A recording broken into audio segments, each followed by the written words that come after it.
Assalamualaikum warahmatullahi wabarakatuh. Salam sejahtera untuk kita semua. Selamat datang di mata pelajaran biologi bersama saya Pak Nandika. Baik, sebelum kita memulai pembelajaran hari ini, alangkah lebih baiknya kita untuk berdoa terlebih dahulu agar kita diberikan kemudahan dan kelancaran selama proses belajar berlangsung dan ilmu yang kita dapat bisa bermanfaat untuk kita. Berdoa, saya persilahkan. Terima kasih. Baik anak-anak, jangan lupa untuk terus mematuhi protokol 5M, yaitu memakai masker,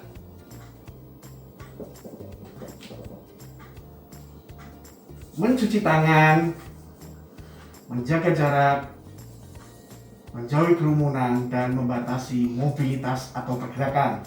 Semoga kita senantiasa terhindar dari penularan virus COVID-19. Baik, terima kasih. Hari ini kita akan melanjutkan pembelajaran kita yang lalu masih di seputaran bab materi genetik. Namun sebelumnya, coba perhatikan beberapa bentuk fisik kalian seperti bentuk mata, bentuk rambut, warna kulit, bentuk hidung, dan lain sebagainya. Coba bandingkan dengan kedua orang tua kalian, baik itu ayah atau ibu kalian. Apakah beberapa bagian tubuh kalian ada yang sama atau mirip dengan kedua orang tua kalian? Jika demikian, kira-kira apa yang mempengaruhi hal tersebut bisa terjadi?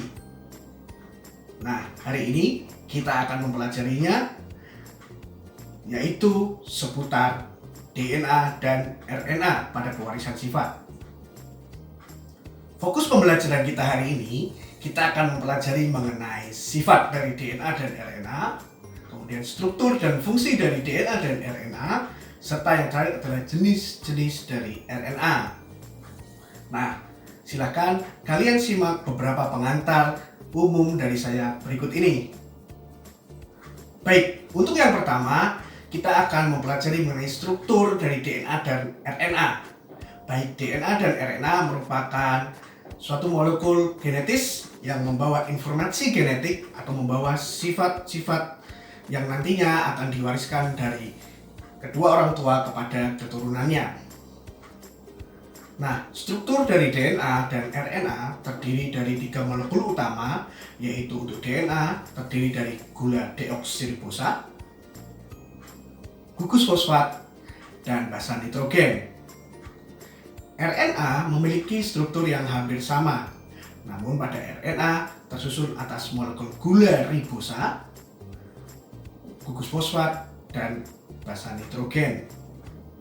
Itu merupakan struktur dari DNA dan RNA.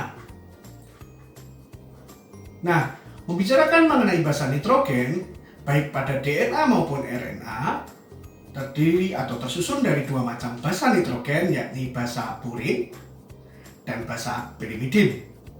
Kedua basa ini akan saling berikatan atau berpasangan satu sama lain. Basa purin terdiri dari basa adenin dan guanin, kemudian basa pirimidin tersusun atas basa timin, sitosin, dan urasil.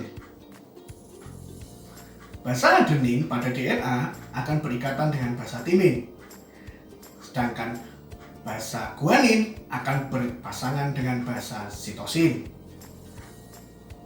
Pada RNA, basa adenin akan berpasangan dengan basa urasil, sedangkan basa guanin masih sama akan berpasangan dengan basa sitosin.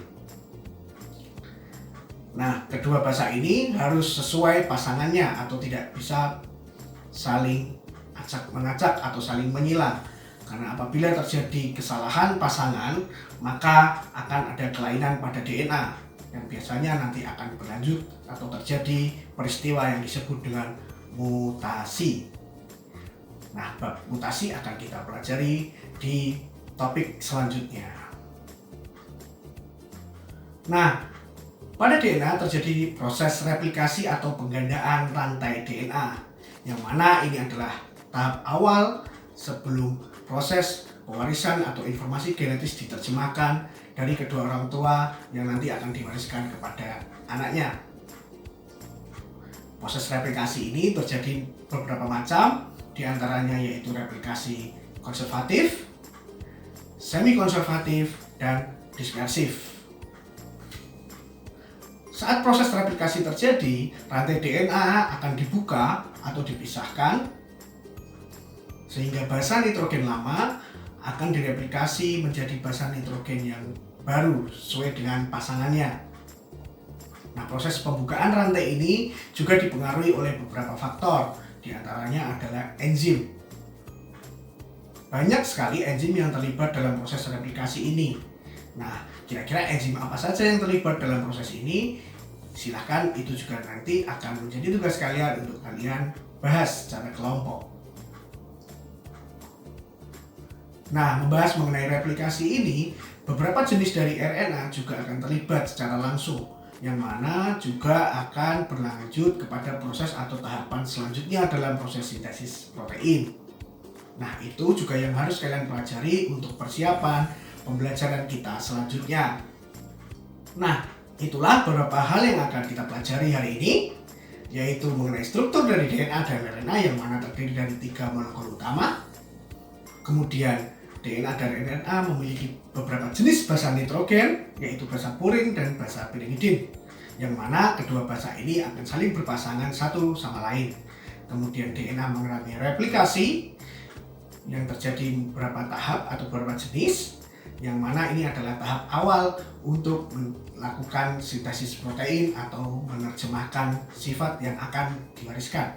Baik, nah itulah yang akan kita pelajari hari ini. Untuk topik selanjutnya kita akan melanjutkan ke pembahasan selanjutnya mengenai proses sintesis protein, baik itu translasi dan transkripsi. Silakan kalian pelajari materi tersebut, kalian cari informasi sebanyak-banyaknya untuk kita pelajari di pertemuan selanjutnya. Baik, terima kasih untuk partisipasi dan perhatiannya. Sampai jumpa di topik selanjutnya. Tetap semangat, tetap jaga kesehatan. Assalamualaikum warahmatullahi wabarakatuh.